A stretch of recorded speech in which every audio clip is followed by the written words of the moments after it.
ইন্ডিয়াতে লঞ্চ করা হয়েছে শামির তরফ থেকে পোকো সিরিজের একটি gaming smartphone Poco F3 GT। Hey guys, welcome to PM update YouTube channel. আজকে আমি কথা বলবো পোকো F3 GT এই ফোনটিকে নিয়ে। এই ফোনটিতে থাকছে মিডিয়াটেক ডায়মেনসিটি 1200 5G'র মতো শক্তিশালী প্রসেসর, এছাড়াও থাকছে 64 মেগাপিক্সেল ট্রিপল ক্যামেরা সেটআপ।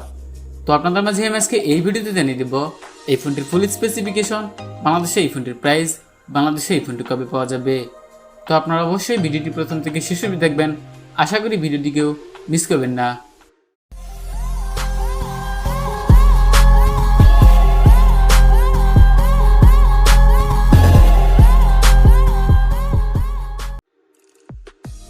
প্রথমে আমি কথা বলবো এই ফোনটির বিল্ড কোয়ালিটি নিয়ে। ফোনটির প্লাস্টিক বিল্ডের তৈরি, এছাড়া ফোনটির পেছনে থাকছে গ্লাস, আর ফোনটির লুক দেওয়া হয়েছে গেমিং স্মার্টফোনের মতো, যার কারণে ফোনটি দেখতে অনেক প্রিমিয়াম হবে। যার প্রোটেকশন হিসেবে থাকছে কর্নিং গরিলা গ্লাস 5। ফোনটির সামনে থাকছে পাঞ্চ হোল ডিসপ্লে, এছাড়া ফোনটির সিকিউরিটি হিসেবে থাকছে সাইড মাউন্ট ফিঙ্গারপ্রিন্ট সেন্সর। ফোনটি দুটি কালার ভেরিয়েন্টে পাওয়া যাবে, সিলভার এবং ব্ল্যাক, আর ফোনটির ওয়েট থাকছে 205 গ্রাম। এবার কথা বলা যাক এই ফোনটির ডিসপ্লে নিয়ে। ফোনটির ডিসপ্লে হিসেবে থাকছে 6.6 ইঞ্চি ওএলইডি ডিসপ্লে, যার রেজুলেশন থাকছে 1080x2400 পিক্সেল। পিক্সেল ডেন্সিটি পাবেন 395 ppi, রেশিও থাকছে 20.9। এছাড়া স্ক্রিন টু বডি রেশিও থাকছে 86.3%। ফোনটির ডিসপ্লে প্রোটেকশন হিসেবে থাকছে কর্নিং গরিলা গ্লাস 5। ফোনটির ডিসপ্লেতে 120 হার্জ রিফ্রেশ রেট ব্যবহার করা হয়েছে, যার কারণে ইউজার এক্সপিরিয়েন্সটা ভালো হবে। এবার কথা বলা যাক এই ফোনটির পারফরমেন্স নিয়ে।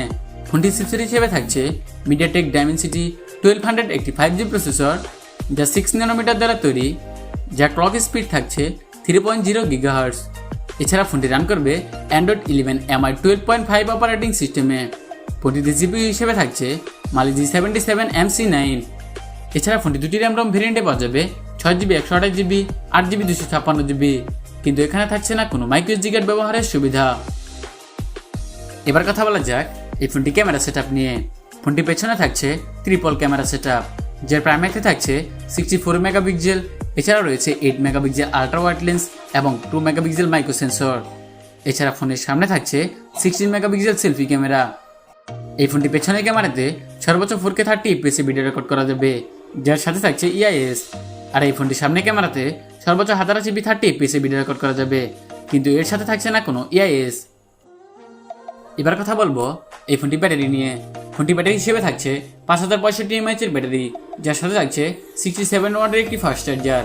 আর এই 67 ওয়াটের ফাস্ট চার্জার দিয়ে এই ফোনটি ফুল চার্জ করতে প্রায় 40 মিনিটের মতো সময় লাগতে পারে। এবার জানিয়ে দেওয়া যাক বাংলাদেশে এই ফোনটি কবে পাওয়া যাবে এবং বাংলাদেশে এই ফোনটির প্রাইস সম্পর্কে। অলরেডি এই ফোনটি ইন্ডিয়াতে লঞ্চ করেছে, তো আশা করা যাচ্ছে আগস্ট মাসের মাঝামাঝিতে বাংলাদেশে এই ফোনটি অফিসিয়ালভাবে পাওয়া যেতে পারে। আর ইন্ডিয়াতে এই ফোনটি বেস ভেরিয়েন্টের প্রাইস ধরা হয়েছে 27,000 রুপি। সেই অনুযায়ী কনভার্ট করলে বাংলাদেশে হয়তো বা 30 থেকে 32,000 টাকার আশেপাশে হতে পারে। এই প্রাইস রেঞ্জের ভিতরে ওভারঅল সবকিছু মিলিয়ে গেমিং স্মার্টফোন হিসেবে আমার কাছে এক কথায় ভালো লেগেছে। তো এই ছিল আজকের ভিডিওটি ভালো লাগলে অবশ্যই লাইক করতে পারেন, চাইলে আপনার বন্ধু বান্ধবদের সাথে ভিডিওটি শেয়ার করতে পারেন, এবং আমার চ্যানেল সাবস্ক্রাইব তো মাস্ট, সাবস্ক্রাইব করে পাশে থাকা বেল বাটনটি বাজিয়ে দিতে ভুলবেন না। গাড়ি এবং বাইক চালানোর সময় ফোনে কথা বলা থেকে বিরত থাকবেন। তো আবার দেখা হবে নেক্সট কোনো ভিডিওতে। সে পর্যন্ত ভালো থাকবেন, সুস্থ থাকবেন। Thanks for watching this video.